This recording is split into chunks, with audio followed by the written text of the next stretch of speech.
அஸ்ஸலாமு அலைக்கும் வரஹ்மத்துல்லாஹி வபரகாத்துஹு. அன்பார்ந்த அனைத்து உறவுகளுக்கும் இனிய இரவு வணக்கம்.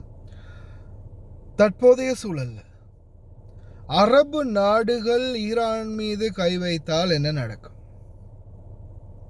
இதுதான் இந்த முக்கியமான டாபிக். வாய்ப்பு இருக்கா அப்படின்னு கேட்டிங்கன்னா, அதற்கான ப்ரெஷர் அதிகரிச்சுக்கிட்டு இருக்குது. எந்த பக்கம்னு பார்த்தீங்கன்னா, அமெரிக்காவினுடைய பக்கம் இருக்குது.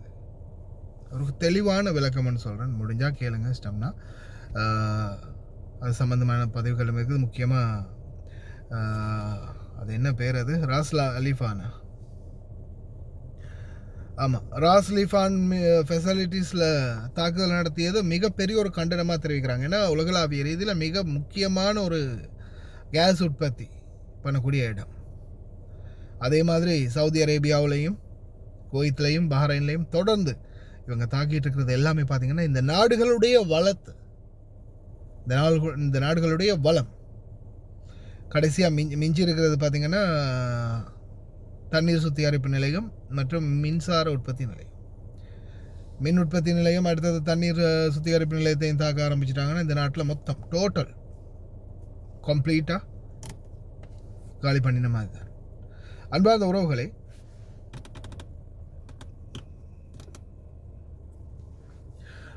இப்போதைய சூழலில் இதை நான் உங்களுக்கு ஃபார் எக்ஸாம்பிளாக, ஏன்னா இதை நிறைய அனாலிசிஸ்ட், அதே மாதிரி அரசியல் சம்பந்தமான ஆய்வாளர்கள், பேராசிரியர்கள் இது சம்மந்தமாக தொடர்ந்துமே ஒவ்வொரு விடயங்களை, கருத்துக்களை தெரிவிச்சிட்டு இருக்கிறாங்க. பப்ளிஷாக இதில் டிவி சேனல்லையே, குவைத்துடைய முக்கியமான டிவி சேனல்லையே அது அவங்க பேட்டி எடுக்கிறாங்க. அந்த சம்மந்தமான வீடியோக்கள் நிறையவும் உங்களுக்கு போட்டுக்கிறேன். உங்களுக்கு எப்படியுமே அதை போட்டு அரபி நிறைய பேருக்கு தெரிய போகிறதில்ல, அதனால் அது போடுறதும் வேஸ்ட். ஆனால் அதை பற்றின ஒரு குறிப்பொன்று உங்களுக்கு நான் எடுத்து வைக்கிறேன். உதாரணம் உங்களுக்கு தெளிவாக சொல்லணுமா இருந்தால், ஒரு கேரம் போர்டு, அவங்க எல்லாருக்கும் தெரிஞ்ச ஒரு கேம் கேரம் போர்டு. இந்த கேரம் போர்டில் குயின் ரெட் கலரில் ஒன்று இருக்குதா, கருப்பு மற்ற கலரில் 2 காய் இருக்குதா, அதே மாதிரி ஒரு டிஸ்க் இருக்கும் இல்லையா, அப்படி தெரிக்கிறது. இப்போது இந்த அரபு நாடுகள் தான் அந்த டிஸ்க். அந்த பக்கம் காயின் போடுறதுக்கும் இந்த பக்கம் காயின் போடுறதுக்கும் குயினை போடுறதுக்கும் எதை போடுறதுக்குமே யூஸ் பண்ணுறது எது? அரபு நாடுகள். என்ன காரணம்னா, ஈரான் எதுக்காக அரபு நாடுகளுக்கு அடிக்கிறாங்க? ஒன்று, இராணுவத்தை வெளியேற்றணும், அமெரிக்க இராணுவத்தை, அமெரிக்க இராணுவ முகாம்களை மொத்தமாக தகர்க்கணும், அதே மாதிரி வெளியேற்றணும்.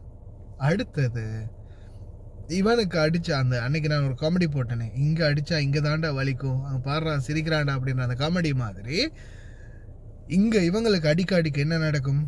எப்பா ட்ரம்ப்பு நிறுத்துப்பா, விட்டா இவனுங்க மொத்தமாக காலி பண்ணி விட்டுருவானுங்க போல இருக்கு, எப்படியாவது நிறுத்துப்பா அப்படின்ற ஒரு கெஞ்சுதல் இந்த நாட்டில் ஏற்படும். அதே போல் நாளைக்கு இந்த அடுத்த வாரம் next week is complete everything அப்படின்ற மாதிரி தொடர்ந்துமே ட்ரம்ப் ஒவ்வொரு வாரமும் இதே தான் சொல்லிட்டு இருக்கான். போன வாரம், இந்த வாரம்னா இந்த வாரம், அதுக்கு அடுத்த வாரம், 3வது வாரம் தாண்டி 4வது வாரத்தில் அடி எடுத்து வச்சிருக்கான். நோன்பு முடிஞ்சு, பெருநாளும் முடிஞ்சு, இப்படின்ற மாதிரி போயிடுச்சு. இனி இன்னும் என்ன மாதிரியான சூடு பிடிக்க போகுது அப்படின்றது அல்லாஹு ஆலம். இப்போ இவனுக்கு என்ன வேணும்? அரபு நாடு அவங்களுக்கு அடிக்கணும். யாருக்கு? ஐக்கிய தளபதிக்கு என்ன வேணும்னா, இங்கிருந்து போகணும். அங்கிருந்து வாரது மட்டும்தானே இங்கிருந்து அடித்து நிப்பாட்டுறாங்க. இங்கிருந்து அங்கே அனுப்பணும். இப்போ வெறும் இஸ்ரேல்காரை மட்டும்தானே அடிச்சுக்கிட்டு இருக்கான் ஈரானுக்கு. இவங்க எல்லாரையும் அடி வாங்க வச்சு, அந்த கோபப்பட்ட காயப்பட்ட சிங்கத்துடைய கர்ஜனை ரொம்ப பயங்கரமாக இருக்குன்ற மாதிரி அடி வாங்க வச்சு இவங்களையும் திருப்பி அடிக்க வைக்கணும் அப்படின்றது தான் ட்ரம்ப்போடைய நோக்கம். ஈரான் என்ன யோசிக்கிறாங்கன்னா, அரபு நாடுகளுக்கு அடிக்கணும், அடித்தா இவங்க குத்துதே கொடையுதே, ஐயோ நிப்பாட்டுப்பா, பார்த்து நிப்பாட்டிருப்பா அப்படின்னு சொல்லி இங்கே கெஞ்சணும். அவங்களுடைய எண்ணம் அது. இவனுடைய எண்ணம் என்ன? ட்ரம்ப்புடைய எண்ணம், இவனுங்க எல்லாரையும் அடி வாங்க வச்சு எப்படியாவது ட்ரை பண்ணி இங்கேருந்து அந்த நாட்டை அடிக்கிறதுக்கு முயற்சி பண்ணணும். 1 வாரத்தில் காலி பண்ணிடலாம், 2 வாரத்தில் காலி பண்ணிவிடும் அப்படின்னு அடிக்கடி உதாரணத்துக்கு காரணமே அதுதான். ஏன்னா இன்னைக்கு வரைக்கும் அரபு நாடுகள் அந்த செயலை செய்யாத வரைக்கும் நாம் எல்லாரும் நிம்மதியாக இருக்கலாம். இந்த மாதிரி நானெல்லாம் வாகனத்தில் உட்காந்து வெளியில் வீடியோ போடலாம். ஆனால் அரபு நாடுகள் அவங்களுக்கு அடிக்க ஆரம்பிச்சுட்டா அதுக்கப்புறம் இப்படி கையால் இப்படி எரிஞ்சிக்கிட்டு இருந்ததை ஒன்றா எரிஞ்சிக்கிட்டு இருந்ததை மொத்தமாக அந்த வயலில் உரம் வீசுவாங்க தெரியுமா, இப்படி கையில் எடுத்து இப்படி வீசுவாங்க, சிதற விடுவாங்க அந்த யூரியா உரம். சின்ன காலத்தில் நம்ம பார்த்தது அந்த மாதிரி அப்படியே விசிறி விடுவாங்க மொத்த மிடில் ஈஸ்டும் போ அப்படின்ற மாதிரி. அப்போ என்ன நடக்கும்னா மிகப்பெரிய ஒரு போராக அது மாறும். அந்த மாதிரியான ஒரு நிலைமையை அல்லாஹ் பாதுகாக்கணும், வரக்கூடாது இன்ஷா அல்லாஹ். அல்லாஹ் கரீம். ஆனால் இரண்டு பக்கம் இருக்கக்கூடிய எதிர்பார்ப்பு அதுதான். இவங்க எப்படியாவது இவங்களுக்கு அடித்தாதான் இவங்க நிறுத்த வைப்பாங்கன்றதுக்காக அவங்க அடிக்கிறாங்க. இவங்களை மெதுவாக அடி வாங்க விட்டுட்டு இவங்களை அவங்களுக்கு அடிக்க வைக்கணும் அப்படின்றது அங்கே இருக்கிற பெரிய பெரிய இடத்துல இருக்கிறவனுடைய எண்ணம். இதுதான் தற்போதைக்கு நடக்குது. ஆனால் மிகப்பெரிய கண்டனங்கள் தெரிவிக்கப்பட்டு வருது. அது சம்மந்தமான நியூஸ் கட் ஒன்று கிடச்சிச்சு, அதை நான் போடுறேன். அதே மாதிரி Saudi Arabia, Kuwait, Qatar, Dubai, Oman, Bahrain தொடர்ந்துமே அவங்களுடைய முயற்சிகளை முன்னெடுத்து வராங்க.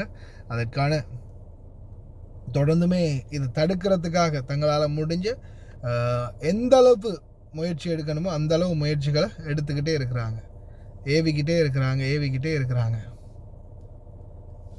பார்க்கலாம் இன்ஷா அல்லாஹ். பிரார்த்தனை பண்ணுங்க, விரைவில் இந்த பிரச்சனைகள்லாம் முடிவடையணும் அப்படின்னு.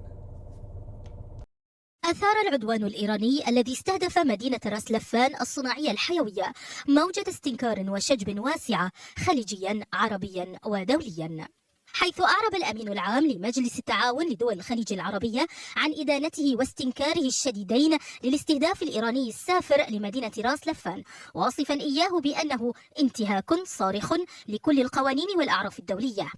خليجيا، أعربت مملكة البحرين الشقيقة عن إدانتها واستنكارها الشديدين للهجوم، مؤكدة رفضها استمرار الاعتداءات على المنشآت المدنية والاقتصادية في المنطقة.